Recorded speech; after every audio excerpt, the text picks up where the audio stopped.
नमस्कार, जय जोहार। क्या आप भी गवर्नमेंट एग्जाम्स की तैयारी करना चाहते हैं? क्या आप भी मेमोरी टेक्निक्स और ट्रिक्स के जरिए बहुत ही कम समय में स्मार्ट स्टडी करना चाहते हैं? क्या आप चाहते हैं कि सीजी व्यापम टॉपर आपको पढ़ाए?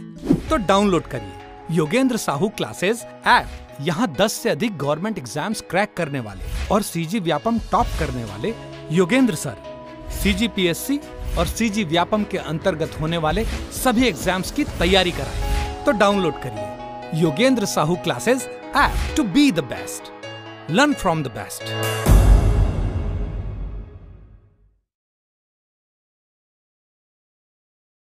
अर्थ ही समझिएगा आप लोग, इसका मीनिंग समझिएगा कि जो एडमिनिस्ट्रेटिव एप्टीट्यूड है उसको क्या बोलते हैं। हिंदी वाले अगर हैं तो उनके लिए प्रबंधन अभिरुचि। बेसिकली बहुत सारी चीज़ें हिंदी में ही चलेंगे, जिनका इंग्लिश, जो भी इंग्लिश बैकग्राउंड से है उनके लिए मैंने इंग्लिश में भी कंटेंट रखा हुआ है, लेकिन बेसिकली मेजर जो चीज़ें हैं वो सारे आपके हिंदी में ही चलेंगी।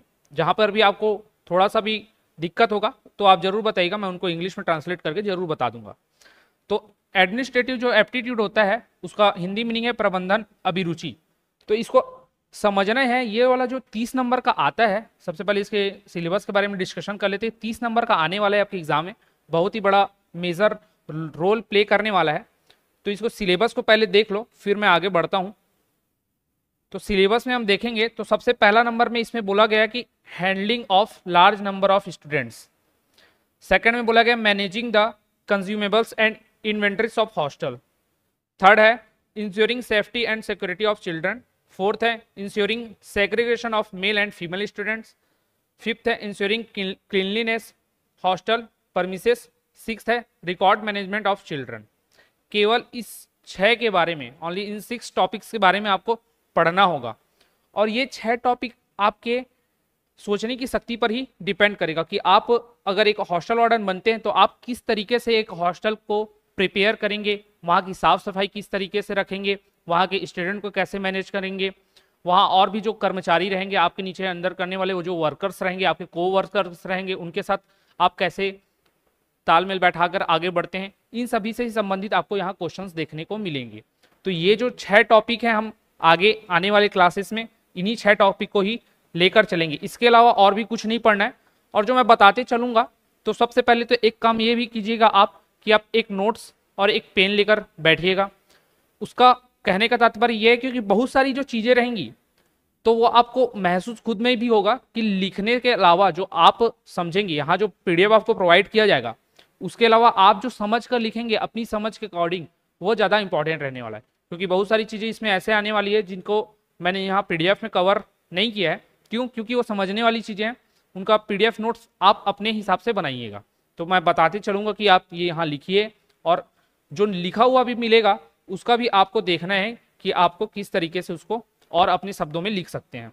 ठीक है, अब ये तो होगा इस सिलेबस से 6 जो टॉपिक है हमको पढ़ते हुए चलना है, और बहुत ही अच्छे हैं, आसानी से समझ में आ जाएगा। ऐसा नहीं है कि कोई भी चीज़ इसमें बहुत ही ज़्यादा टफ है, बस आपको उस तरीके से थॉट प्रोसेस रखना है। अब इसमें क्वेश्चंस किस बेसिस पर आ सकते हैं वो देख लेते हैं। तो पहला तो फैक्ट बेस्ड क्वेश्चन आएंगे। फैक्ट बेस्ड क्वेश्चंस क्या रहेंगे? तो हमारे पूरे देश में जो कि EMRS का जो हॉस्टल वार्डन का वैकेंसी निकला हुआ है, ओवरऑल पूरे इंडिया के लिए निकला हुआ है, उसमें अलग अलग राज्यों में अलग अलग हॉस्टल्स रहेंगे, हॉस्टल्स बनेंगे। तो उनकी संख्या पर बेस्ड क्वेश्चन पूछ सकता है कि कितने EMRS के हॉस्टल्स हैं। पूछ सकते हैं कि EMRS हॉस्टल जो है कब से चालू हुआ है, या EMRS जो स्कूल्स बने वो कब से चालू हुए हैं। उनके साथ ही अलग अलग स्टेट में जो अलग अलग स्टेट के जो हॉस्टल चलते हैं, ST state hostel, state SC hostels, state ST SC जो हॉस्टल चलते हैं ना, जो आपके मंत्रालय के द्वारा चलाया जाता है, तो इन पर बेस्ड क्वेश्चन आ सकता है ये फैक्ट बेस्ड में कि हाँ बताइए कि ये कब से शुरू हुआ। जैसे एक बाबू जगजीवन राम जो हॉस्टल्स है वो उसकी शुरुआत कब से हुई, उसमें पुरुषों के लिए कब लाया गया। ठीक है, साथ में कुछ राज्य ऐसे हैं जहां अनुदान राशियां भी दी जाती है, हॉस्टल भी प्रोवाइड किया जाता है, साथ ही 5,000 रुपये की अनुदान राशि दी जाती है, या समझिए कि छात्रवृत्ति के रूप में दिया जाता है। तो वो सभी को इस फैक्ट बेस में कवर हो जाएगा। ये कहाँ कवर होगा? तो जब हम क्वेश्चंस करेंगे इसके फैक्ट बेस के, इसको मैं लेकर नहीं आया हूँ कि इसको समझाने, क्योंकि वो समझाने वाली चीज़ें नहीं है, वो केवल पढ़ने वाली चीज़ें हैं, आपको याद करना है, रट लेना है। तो उसको हम कम करेंगे क्वेश्चन के फॉर्मेट में करेंगे। क्वेश्चन के फॉर्मेट में करने से क्या होगा कि वो आपको क्वेश्चन भी मिलेगा, साथ ही में आपको याद भी रह जाएगा कि हाँ ये इतने नंबर्स में, ये इतने नंबर्स में, तो ये ज़्यादा से ज़्यादा 10 क्वेश्चंस में कवर हो जाएगा। तो इसके लिए टेंशन ना लीजिएगा। ये फैक्ट बेस्ड क्वेश्चन मैंने बता दिया। साथ है दूसरा statement based question. Statement based questions ये कैसे होंगे, तो अपने आप को हमेशा इस पूरे क्लास के दौरान आप अपने आप को एक वार्डन के रूप में ही एज्यूम कीजिएगा कि आप ही एक वार्डन है किसी हॉस्टल के। तो आप अगर उसकी स्थिति में हैं, आप उस पोजीशन पे है, तो आप कैसे प्रिपेयर करेंगे, आप कैसे रिएक्ट करेंगे चीज़ों को। तो ये स्टेटमेंट बेस्ड क्वेश्चन वहीं पर आएगा। इसमें जैसे क्वेश्चन ले लेते हैं कि बोला गया, अगर जैसे पहला ही टॉपिक था handling large number of students, अगर क्वेश्चन आया आपके एग्जाम में कि किसी हॉस्टल की जो क्षमता थी 500 लोगों की थी, 500 छात्रों के रहने की उसमें कैपेसिटी थी, 500 स्टूडेंट वहाँ रह सकते थे, इतनी कैपेसिटी थी। अब उसमें अचानक से एडमिशन के दौरान 100 स्टूडेंट और आ गए, तो मतलब 500 लोग रह सकते थे, अब वहाँ 600 लोग के रहने की व्यवस्था करनी होगी। तो एक हॉस्टल वार्डन के तौर पर आप क्या क्या प्रिपरेशन करेंगे। स्टेटमेंट पहला बोलेगा आपको कि आप वो 100 स्टूडेंट जो अन्य आए हैं उनको मना कर देंगे कि नहीं, हमारे पास केवल 500 स्टूडेंट की ही क्षमता थी हॉस्टल में, तो आप अपना जो एडमिशन है मत कराइए, अब चले जाइए, या आप चले जाइए, हमारे पास क्षमता नहीं, हम नहीं रख सकते। दूसरा स्टेटमेंट ये बोलेगा कि आप उनके लिए जितनी भी जल्दी सुविधाएं उपलब्ध हो सके वो उपलब्ध कराने की कोशिश करेंगे। तो इस तरीके से दो आपको स्टेटमेंट दे देंगे। पूछा जाएगा कि इन दोनों में से आप कौन सा चयन करेंगे, या एक आदर्श जो वार्डन रहेगा उसके लिए कौन सी स्थिति उत्तम होगी, या वो किस स्थिति का चुनाव करेगा। तो ऐसे प्रश्न इसमें आते हैं। अब स्टेटमेंट बेस्ड क्वेश्चन में एक पॉइंट और याद रखिएगा। याद रखने वाली चीज ये है कि स्टेटमेंट जो बनता है एज्यूम करके भी बनाया जाता है। जैसे किसी दो बच्चों का छात्रावास में या हॉस्टल में रहने वाले दो स्टूडेंट के बीच में लड़ाई हो गई। अब लड़ाई इस हद तक हो गई या उसकी शुरुआत ऐसे हुई कि किसी एक स्टूडेंट ने दूसरे स्टूडेंट के फैमिली के बारे में कमेंट कर दिया। उस स्टूडेंट को गुस्सा आया और उसने उसे मारा, इतना मारा कि वो जख्मी हो गया है। तो शुरुआत तो कहाँ से हुई? कमेंट से हुई, फैमिली कमेंट।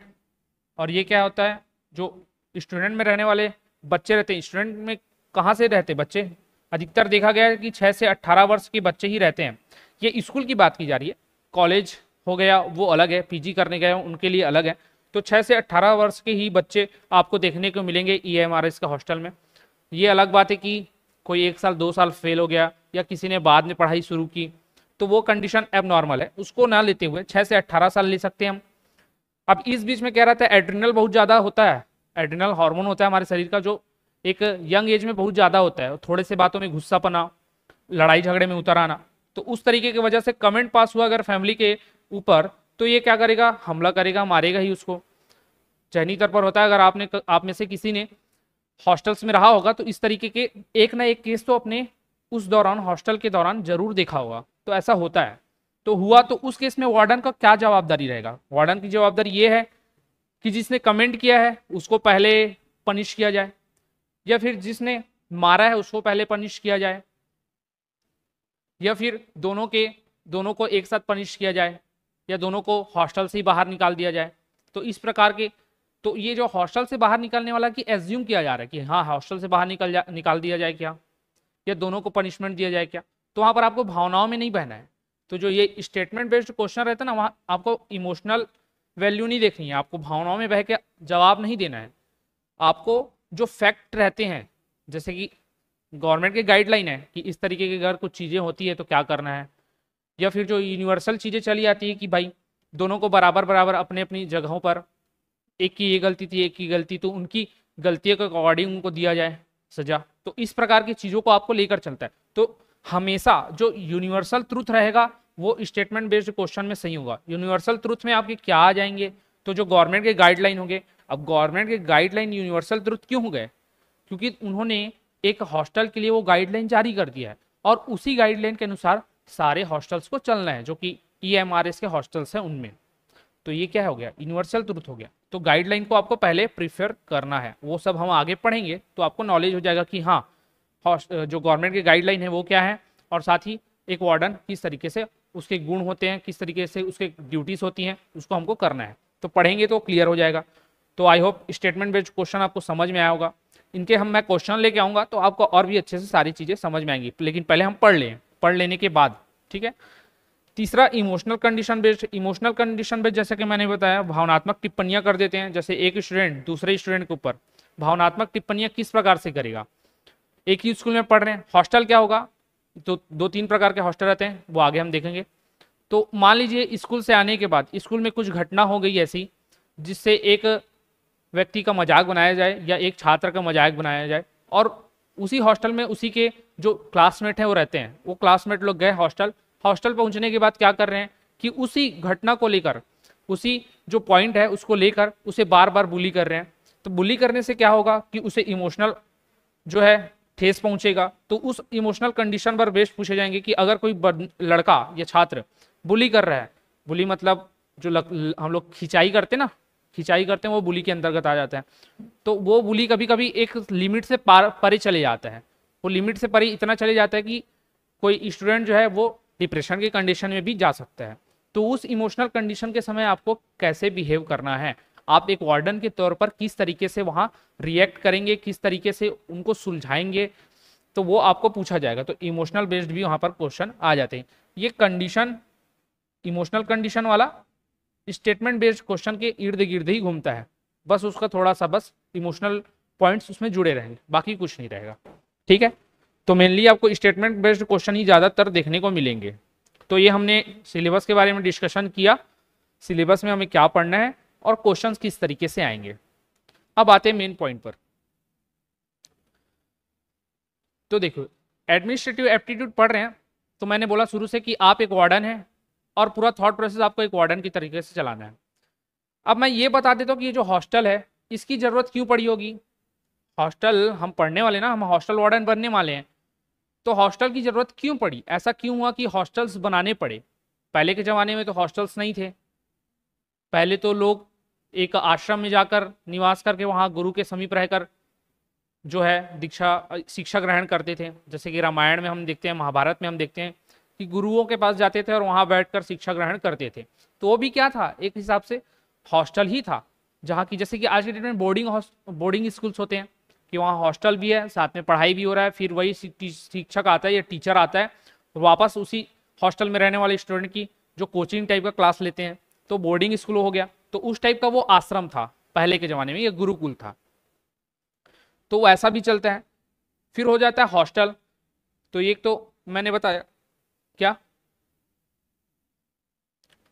एक तो बोर्डिंग स्कूल वाला ले लो, बोर्डिंग स्कूल वाला ले लो, एक नॉर्मल स्कूल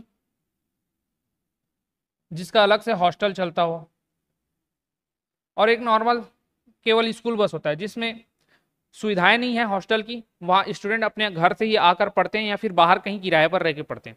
तो यहाँ तो हॉस्टल था नहीं ना, पहले तो ऐसे ही स्कूल चलते थे, हमारे यहाँ हॉस्टल्स उपलब्ध नहीं हुआ करते थे। तो जहाँ पर स्कूल है उसके आसपास के ही लोग इस स्कूल तक पहुँच पाएंगे और अपनी शिक्षा ग्रहण कर पाएंगे, शिक्षा ले पाएंगे, एजुकेशन ले पाएंगे। और इस स्कूल के पहुंच के जो बाहर रहते थे, जैसे ट्राइब एरिया हो गया या रिमोट लोकेशन में जो एरिया होते हैं, रिमोट लोकेशन मतलब एकदम पहाड़ी इलाकों में, ट्राइब जरूरी नहीं है कि रिमोट लोकेशन हमेशा ट्राइब ही हो, ऐसे कुछ क्षेत्र हैं जहां सभी सामान्य वर्ग के लोग रहते हैं, जनरल कैटेगरी के बोल सकते हो आप। तो वो लोग एक पहाड़ी वाले इलाके में निवास करते हैं जहाँ उनको मूलभूत जो सुविधाएं वो नहीं मिल पाती, उन क्षेत्रों को हम रिमोट लोकेशन बोलते हैं। तो इस रिमोट लोकेशन, ये रिमोट कर देता हूँ, ये ट्राइब कर देता हूँ, तो इन क्षेत्र के जो बच्चे रहते थे वो स्कूल तक पहुंच नहीं पाते थे, और पहुंच भी पाते थे तो जैसे लाल बहादुर शास्त्री का आपने कभी सुना होगा कि उनको गंगा नदी पार करके पढ़ाई करने के लिए जाना पड़ता था। तो उस तरीके के कंडीशन से भी अभी भी आप पिछड़े हुए क्षेत्रों में देखेंगे तो उस तरीके से गुजरना पड़ता है। तो वैसा गुजरना ना पड़े, और इन छात्रों को भी जो शहरी इलाकों में रह रहे हैं या जो जिनके पास पर्याप्त सुविधाएं हैं उस इलाके में रह रहे स्टूडेंट के जितना सुविधा प्राप्त हो सके, इसलिए सरकार ने हॉस्टल्स की सुविधा लाई। तो हॉस्टल के आने का कारण आपको पता चल गया, जरूरतें क्यों पड़ी। तो पहला पॉइंट ही हमारा था क्या, जरूरतें क्यों पड़ी। तो एक क्लियर हो गया कि हॉस्टल क्या होता है, समझो। अब हॉस्टल जहां आप जाकर रहेंगे और आपको सारी घर वाली सुविधाएं दी जाएंगी। आपको एक बिस्तर दिया जाएगा, बेडशीट दिए जाएंगे, पिलो दिए जाएंगे। वहाँ आपको एक मेस मिलेगा जहाँ आपको घर की जैसे खाना, जरूरी नहीं कि स्वाद के अनुसार घर के जैसे ही खाना हो, लेकिन जैसे घर में आपको मिलते हैं, रोटी मिलती है, दाल मिलती है, चावल मिलती है, सब्जी मिलती है, अचार मिलते हैं, पापड़ मिलते हैं, इस तरीके की सुविधाएं उपलब्ध करने के लिए एक मेस होगा। उसी प्रकार जैसे घर में रहकर आप आसपास के अपने जो ग्राउंड्स होते हैं वहां जाकर खेल सकते हैं, तो उसी प्रकार का आपको प्ले ग्राउंड दिया जाएगा। तो सारी सुविधाएं प्राप्त हो सके वैसे चीज़ों को देने के लिए सरकार ने हॉस्टल को बनाया था। ठीक है, और जरूरतें क्यों थी? ताकि ट्राइब क्षेत्र और रिमोट क्षेत्र के जो स्टूडेंट है वो भी जो सामान्य क्षेत्र के स्टूडेंट के जैसे सुविधाएं प्राप्त कर सके। क्यों? हॉस्टल में बहुत सारी चीज़ें होती हैं, उनको बहुत सारी सुविधाएं दी जाती हैं, जैसे नोट्स, कॉपी, पेन की जो सुविधाएं होती है वो हॉस्टल की तरफ से ट्राइब जो ST SC के स्टूडेंट होते हैं उनके लिए प्रोवाइड किया जाता है। तो वो सब हम आगे देखेंगे। तो ये पॉइंट क्लियर हुआ होगा, आई होप।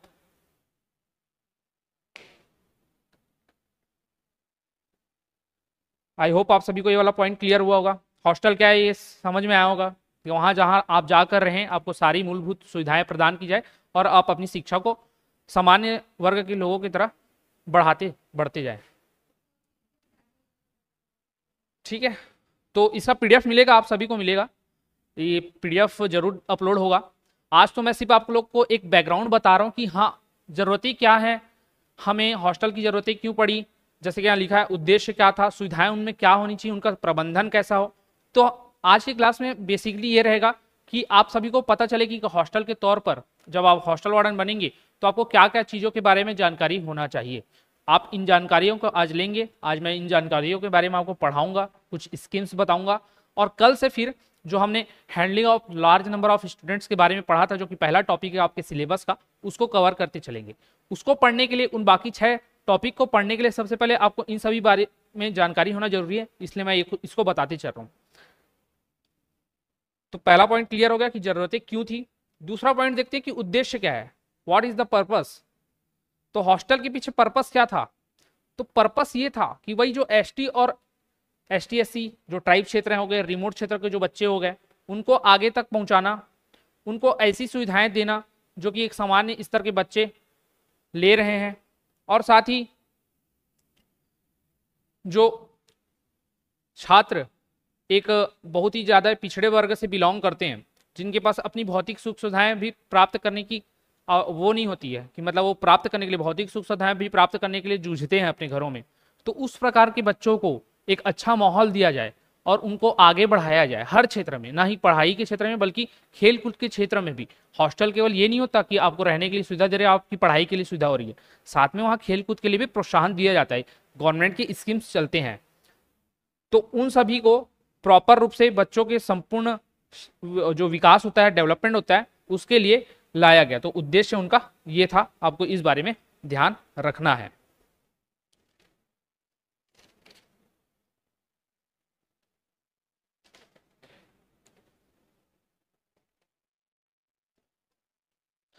ठीक है, आगे बढ़ते हैं। तीसरा पॉइंट यहां दिया था,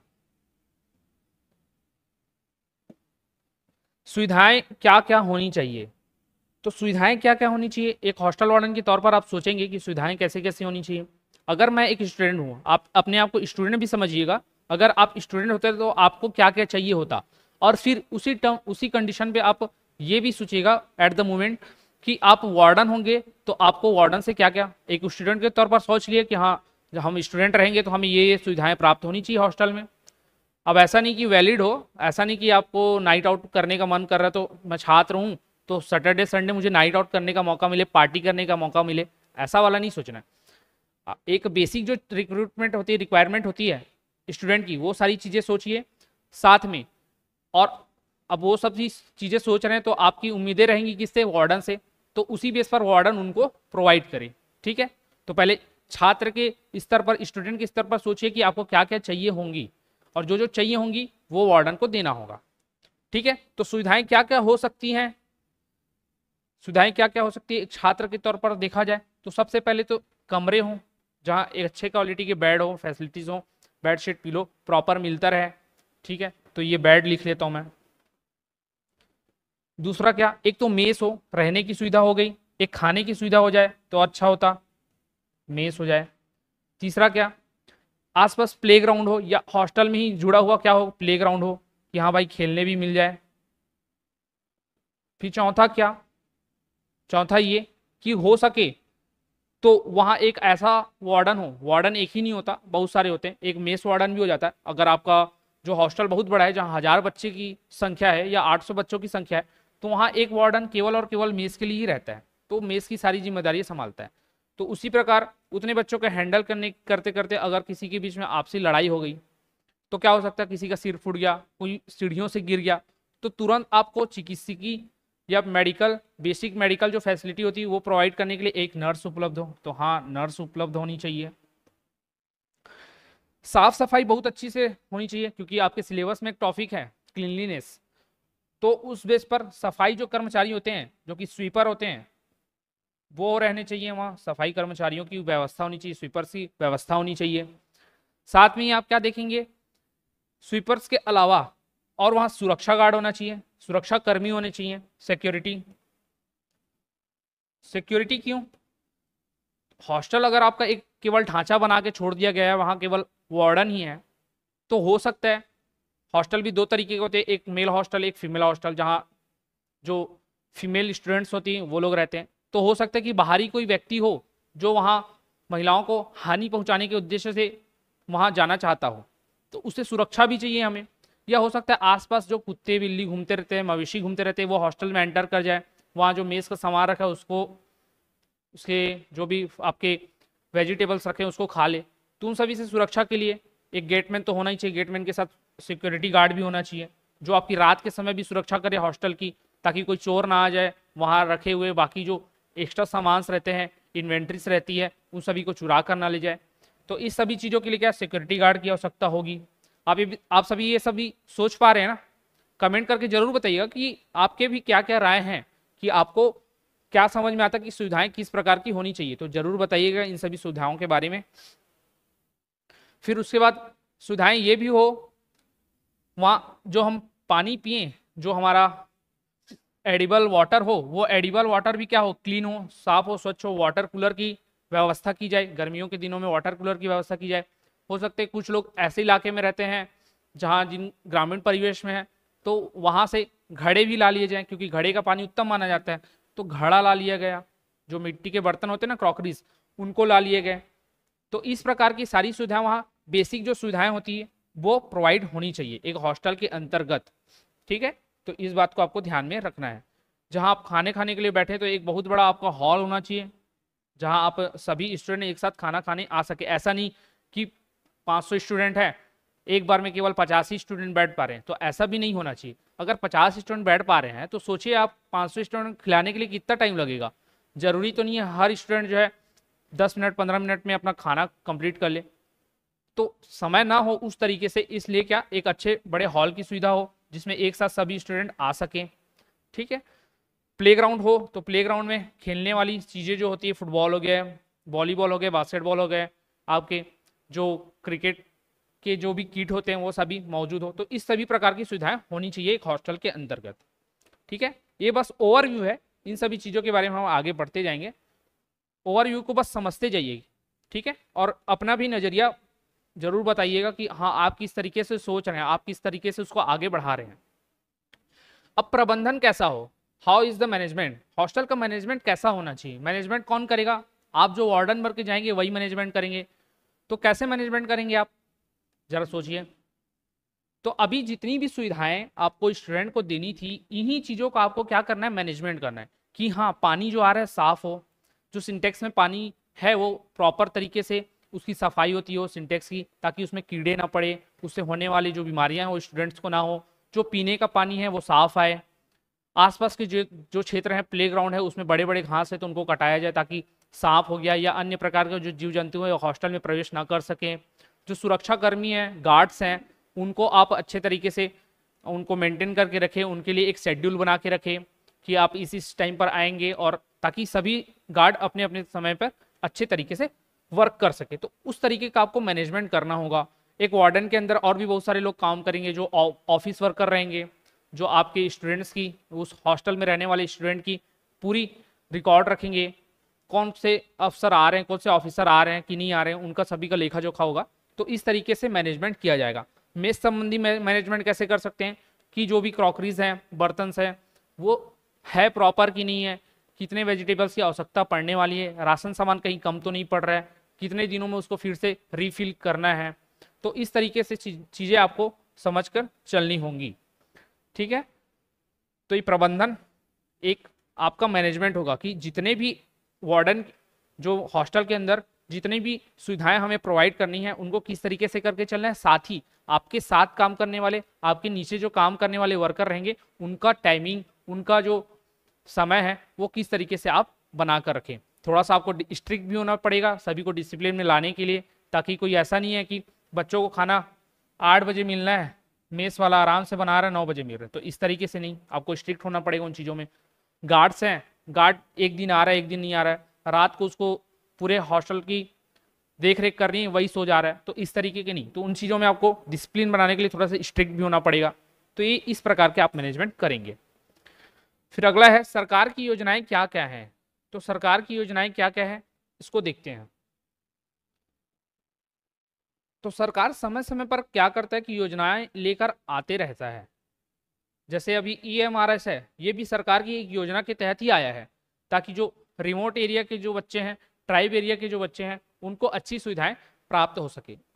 इवन जो बैकवर्ड क्लास से बिलोंग करते हैं, बैकवर्ड मतलब OBC मत समझिएगा, बैकवर्ड में आपके जो सामान्य वर्ग के रहते हैं, जनरल कैटेगरी से भी रहते हैं, वो लोग भी इकोनॉमिकली बैकवर्ड रहते हैं। तो उन इकोनॉमिकली वीकर सेक्शंस के लोगों को भी इस प्रकार की सुविधाएं प्राप्त हो सके, वो भी हॉस्टल का लाभ उठा सके, एक विकसित बच्चे की तरह, मतलब एक विकसित क्षेत्र में रहने वाले बच्चे की तरह वो भी लाभ उठा सके, उनके लिए ये सारी योजनाएं लाई जाती हैं। तो उन योजनाओं के बारे में आपको बताता हूँ। तो ये EMRS जो जिनका अभी फॉर्म आपने भरा होगा हॉस्टल वार्डन का, तो ये भी क्या है, इसी सरकार की योजना के द्वारा संचालित किया जा रहा है। सभी जगहों पर एकलव्य जो है मॉडर्न रेसिडेंशियल स्कूल लाया जा रहा है। उसी प्रकार और भी बहुत सारे सुविधाएं रहती हैं, जैसे कि एकलव्य मॉडल आवासीय विद्यालय जिसके बारे में हमने अभी पढ़ा है, कस्तूरबा गांधी बालिका विद्यालय है। तो ये जो छात्राओं को, जो कि फीमेल स्टूडेंट्स रहती हैं, उनको आगे बढ़ाने के लिए, उनको प्रमोट करने के लिए हर फील्ड में ये कस्तूरबा गांधी बालिका विद्यालय आई थी। ये कभी हर स्टेट के लोगों ने इनके बारे में जरूर सुना होगा, क्योंकि ये हर स्टेट में है। ऐसा नहीं है कि केवल और केवल महाराष्ट्र में है, केवल और केवल कर्नाटक में है, केवल केवल छत्तीसगढ़ में, ऐसा नहीं है, ये हर जगह देखने को आपको मिलेगा कस्तूरबा गांधी बालिका विद्यालय। जैसे EMRS है अभी ओवरऑल इंडिया के लिए फॉर्म है, उसी तरीके से ये कस्तूरबा गांधी विद्यालय है, ये भी हर जगह है। फिर जवाहर नवोदय विद्यालय है, ये भी आपने देखा ही होगा, JNV जवाहर नवोदय विद्यालय, जिसके लिए 2 टाइम में आपके एडमिशन लिए जाते हैं, एक तो 5th क्लास से, एक 8th क्लास से। तो ये भी हर किसी ने सुना ही होगा, जवाहर नवोदय विद्यालय। तो ये सभी स्कीम्स किसके द्वारा चलाए जाते हैं, सरकार के द्वारा चलाए जाते हैं, ताकि बाकी बच्चे भी अपना सर्वांगीण विकास कर सकें। ठीक है, तो ये समय समय पर इनमें कुछ कुछ बदलाव भी किए जाते हैं। कहीं पर केवल महिलाओं के लिए था, केवल बालिकाओं के लिए था, जैसे बाबू जगजीवन राम है, ये बाबू जगजीवन राम राजकीय बालिका छात्रावास है, जो कि यूपी में संचालित होता है। तो उनमें पहले क्या था कि 1961 तक केवल महिलाओं के लिए आता था, बाद में 89 के बाद से पुरुषों के लिए भी यहाँ पर छात्रावास की व्यवस्था की गई। राजकीय अनुसूचित जाति छात्रावास, तो हर स्टेट में अपना खुद का एक, ट्राइब्स के लिए ST जो होते हैं उनके लिए हॉस्टल्स की सुविधाएं होती हैं, SC के लिए हॉस्टल्स की सुविधाएं होती है, राजकीय अनुसूचित जनजाति छात्रावास, state ST hostels, state SC hostels, ये सभी भी सरकार द्वारा संचालित कार्यक्रम होते हैं। ये तो आपके हॉस्टल से संबंधित कार्यक्रम जो योजनाएं चल रही थी, जिनके तहत आपको हॉस्टल्स प्रोवाइड किए जाएंगे, वो हो गए। अब इन हॉस्टलों को भी चलाना है, उनको भी आगे बढ़ाना है। अब एक वार्डन भी क्या हो सकता है, अपनी मनमानी कर सकता है कि हाँ पूरा जो हॉस्टल है क्या है, मेरे अंडर है, तो पूरा हॉस्टल मैं ही चलाऊं, मैं ही ऑपरेट करूं, मैं अपने ऊपर किसी को भी ना मानूं। तो इस तरीके का भी नहीं होना चाहिए।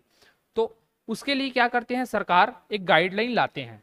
तो हॉस्टल्स जिसमें स्टूडेंट्स रहते हैं, उनकी परेशानियों से बचने के लिए, उनके संरक्षण मतलब उनको बचाने के लिए, किसी भी प्रकार की परेशानियों से बचाने के लिए, जैसे क्या हो जाता है कि किसी हॉस्टल्स में हॉस्टल वार्डन ही ऐसे हो जाते हैं, आपको उस तरीके से नहीं बन रहा है, लेकिन किसी हॉस्टल में न्यूज़ में आता है कि हॉस्टल वार्डन ही क्या करते हैं, बच्चों को सेक्सुअल एब्यूज़ करते हैं।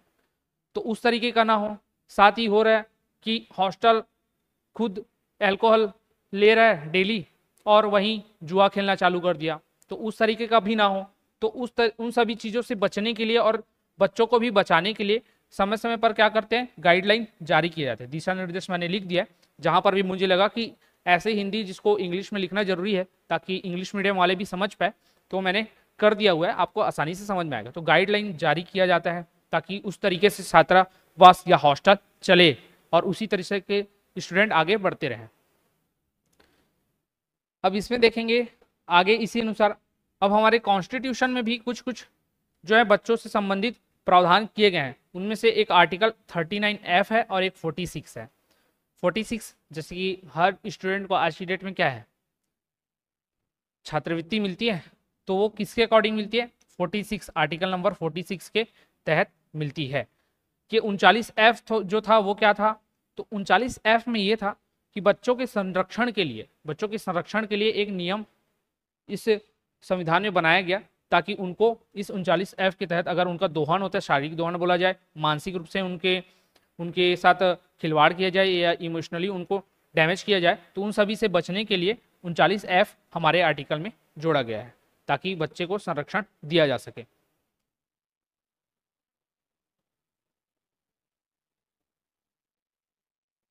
अब इसी के अकॉर्डिंग जो गाइडलाइन जारी तो किए जाते हैं, तो गाइडलाइन के अंदर ही कुछ प्रोग्राम्स ऐसे हैं जिनको पर्टिकुलरली फॉलो करना बेहद ही जरूरी है।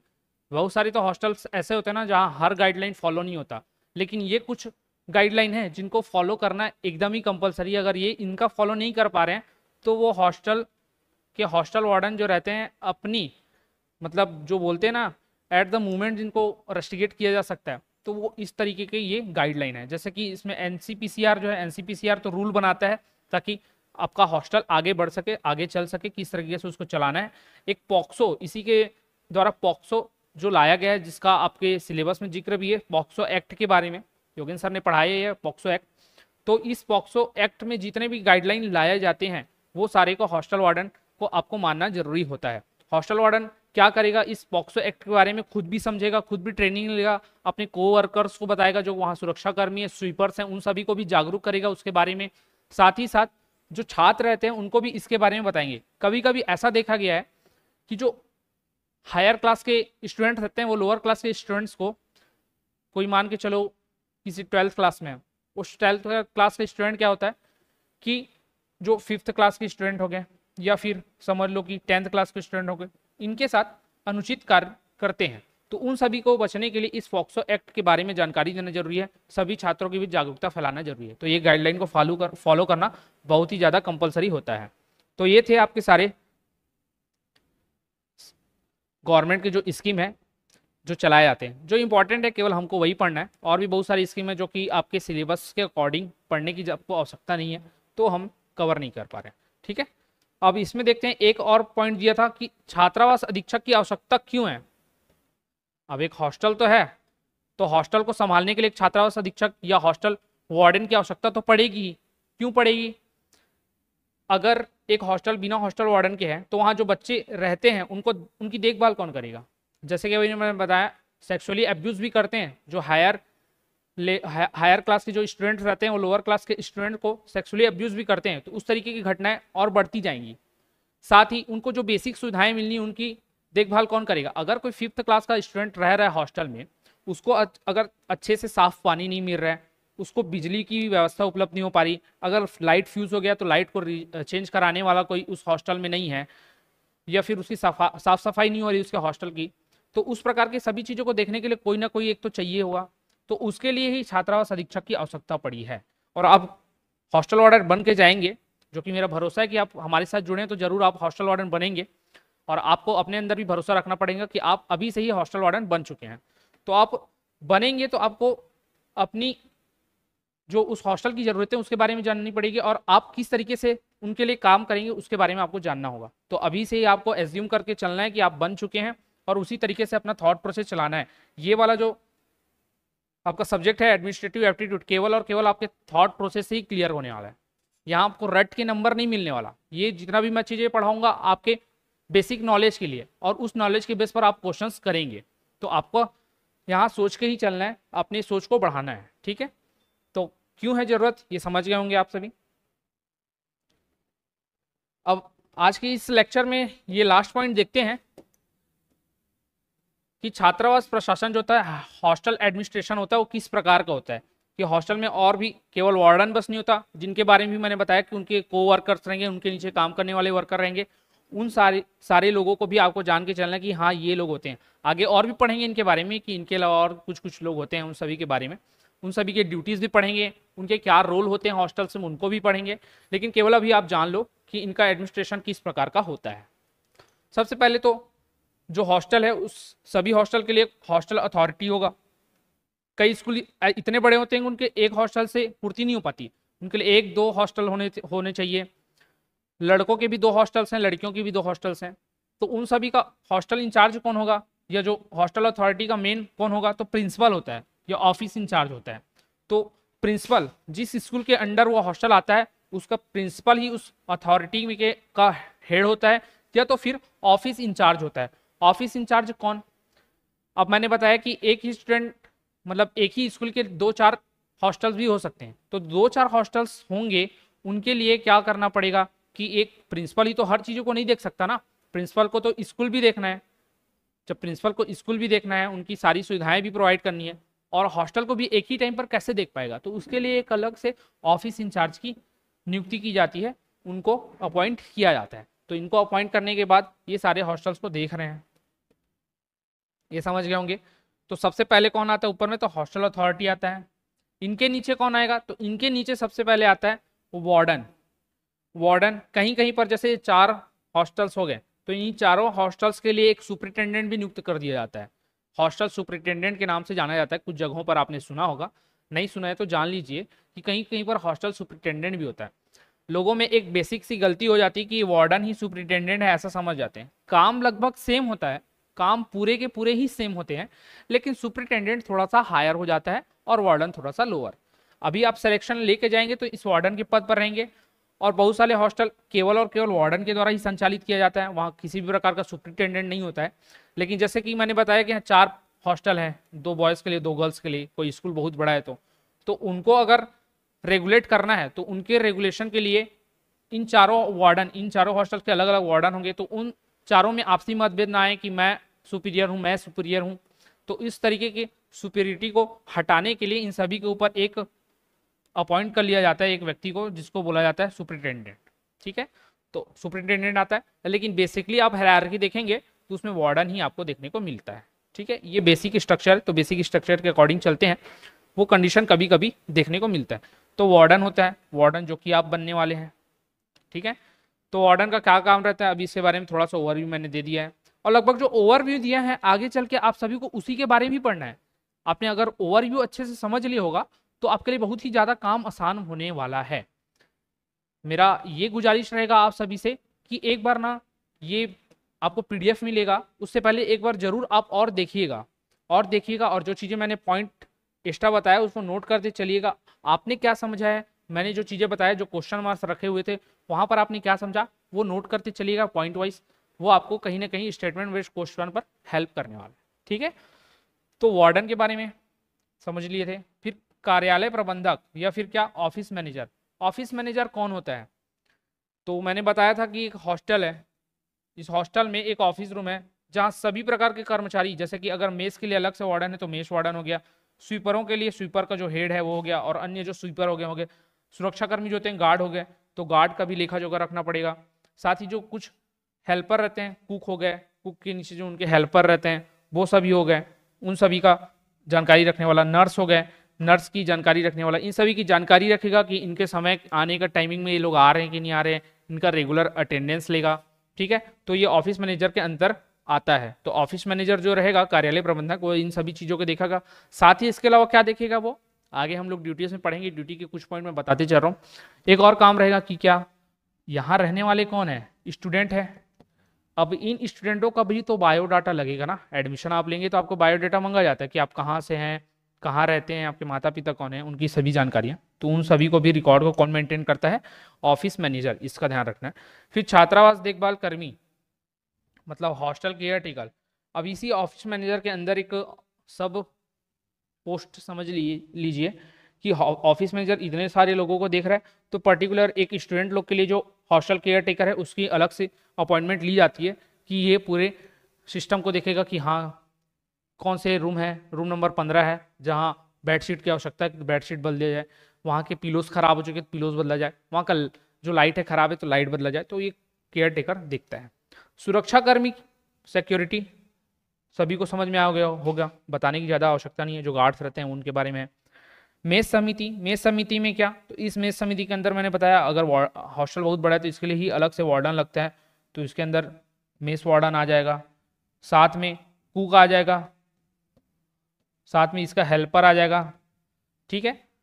साथ ही और भी कुछ कुछ लोग रहते हैं जिन लोग बर्तन धोने का काम कर लेते हैं, तो उस प्रकार के लोग, या फिर केवल सब्जी लाने के लिए कोई जा रहा है, हेल्पर के अंदर ही आ जाते हैं लोग, ठीक है। तो इसका ध्यान रखिएगा। तो ये मेस कमेटी रहती है इस एडमिनिस्ट्रेशन के अंदर। मेस कर्मी मैंने बता ही दिया। साथ में सफाई कर्मी जो स्वीपर रहते हैं, उनको क्या है कि एक हॉस्टल है तो हॉस्टल की प्रायः सफाई होती रहनी चाहिए, तो हायरार्की में ये सारे लाइन से आते हैं। तो आई होप ये सारी चीज़ें आपको समझ में आया होगा। आज का क्लास केवल आपके नॉलेज के लिए था कि किस प्रकार की चीज़ें हमको पढ़नी है, किन के बारे में पढ़नी है और क्या आपको हॉस्टल के बारे में नॉलेज होना चाहिए।